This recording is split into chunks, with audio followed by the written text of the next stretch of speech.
That's the side that impacted at Road Atlanta. So we're gonna get that pot. Fuck you, mother.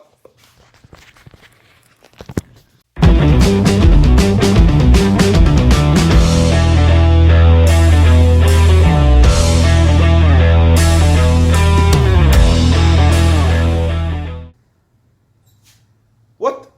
Man, y'all still here? You know what it is? It's your boy Rhythm and Smoke, back up in the building. You know how we do, man. Since y'all been with me for so long, man, it's time to get y'all caught up to speed. I've been down for a minute, you know, doing adult shit. Life hits you, you know what I'm saying? You got to pick up, dust that shit off and keep it moving. So let me tell you, let me get you caught up to speed, man. You know, the car's been down for quite some time from the Road Atlanta incident. Check it out right here.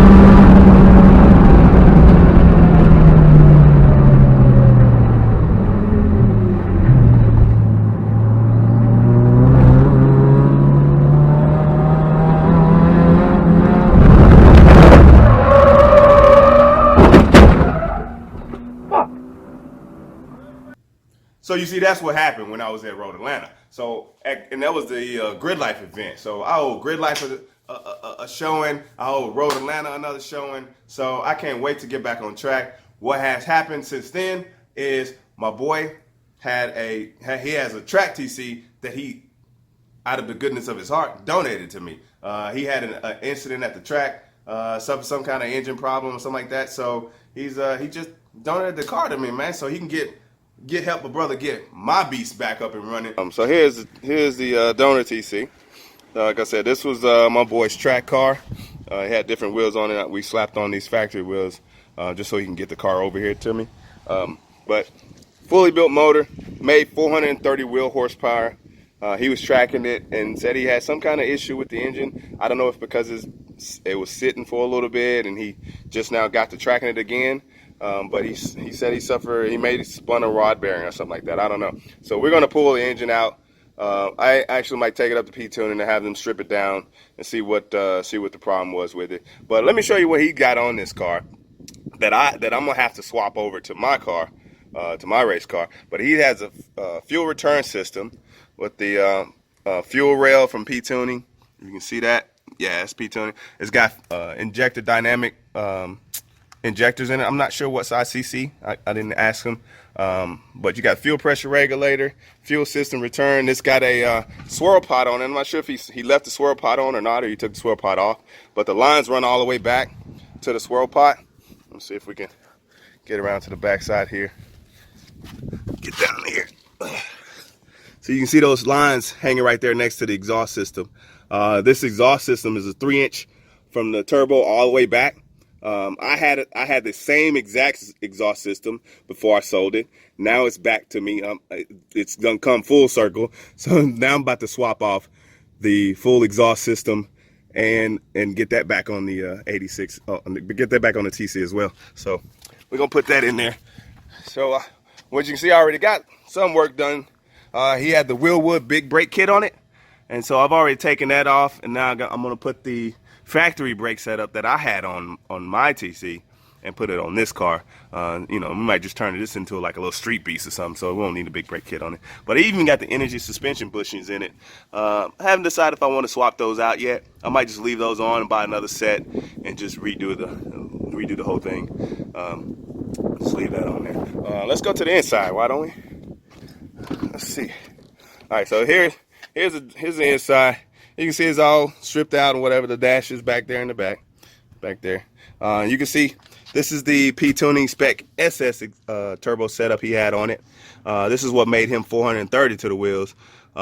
So in my setup, I had the P-Tuning RS, and the difference is with the SS setup, you have the single wastegate, whereas the RS setup that I had and ended up selling was had twin wastegates. So I'm eventually going to give me another RS setup, but I'm going to use this Spec SS setup for now.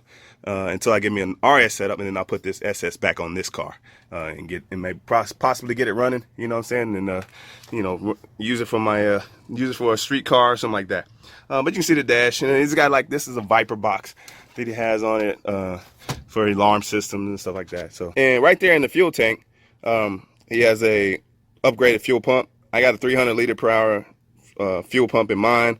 Can't remember what size he has in his. I think there's also a fuel pump in the return system as well. So he's got a dual fuel pump setup on this car. So we'll be swapping that over onto mine. Let me show you these wheel woods. Show you what they look like behind my wheels. So as you can see, as you already know, I run R888s on a set of HREs. The wheel is a 17 by 10.5 with a plus 9.6 offset. But you can see the wheel wood brake setup already got done. So I got this side already done. It looks real clean, so sexy behind that wheel, bro. Yeah. But these are 275 wide tires. So we're going to get that popping back on the track. I can't wait to test these brakes out on this bad boy.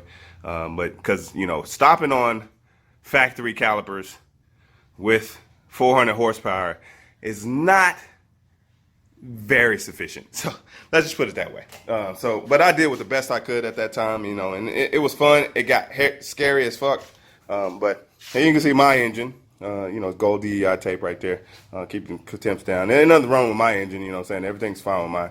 So it ain't run in a while. So hopefully from it being sitting, it's not gonna have too much issues getting started up and whatnot. After I get the fluids, all that changed out, I'm gonna get the brake fluid changed out. Probably run some Motul brake fluid, get that ran through the system and pumped through. But yeah, that's how that goes. So I did that corner already. All right, so this is the Wheelwood big brake kit setup we just installed from the donor car onto the race car. Took off the factory setup. You can see this is a dual piston caliper, so there's 2 pistons on one side, 2 pistons on the back side for more stopping force. I'm gonna clean this rotor up in a little bit, but this is the factory rotor from the factory brake setup. So you can see this is what originally was on the race car. It's just a single piston setup. This is what your typical passenger cars have. Your more sports cars and your high horsepower cars are typically going to have a bigger brake setup like this. So since I'm making 400 horsepower and I'm tracking it, I needed more stopping power. It makes more faster lap times. So this is what came off the donor car, and that's what we just got through swapping on. So this is the factory, like I said, the factory rotor setup right there. This here is the Team Super Street coilover. This came off the donor cars also. I used to have a set of these, ended up selling them, but I got the donor car, and now I got these back on the car. What I had on before, just something I had to put on just to sit the car back on the ground from the crash. So we got the Super Streets back on. Now we got a big brake setup going. I'm gonna clean this up and get the wheel mounted. So here we go. See that wheel wood set up back there? Yeah. So I can't wait to get those bad boys started. All right, so that's what's popping, man. Like I said, I gotta get the other 2 rear corners done. Rear suspension. I gotta take those off and swap them back on. Also, I gotta swap off the rear carrier hub assembly on the right side. That's the side that impacted at Road Atlanta. So we're gonna get that pop. Fuck you, mother. What the hell?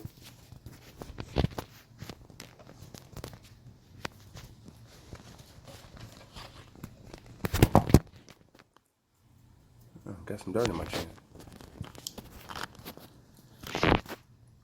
All right, so that's the little walkthrough of what I'm working on. I got a whole lot of stuff I got to get done, and hopefully, through the fall season, we'll get it fired up this year and get ready for 2020 season. I want to get a cage, all that kind of good stuff, So keep posted, like, comment, share, subscribe. Your boy Smoke, back up in the building. Peace.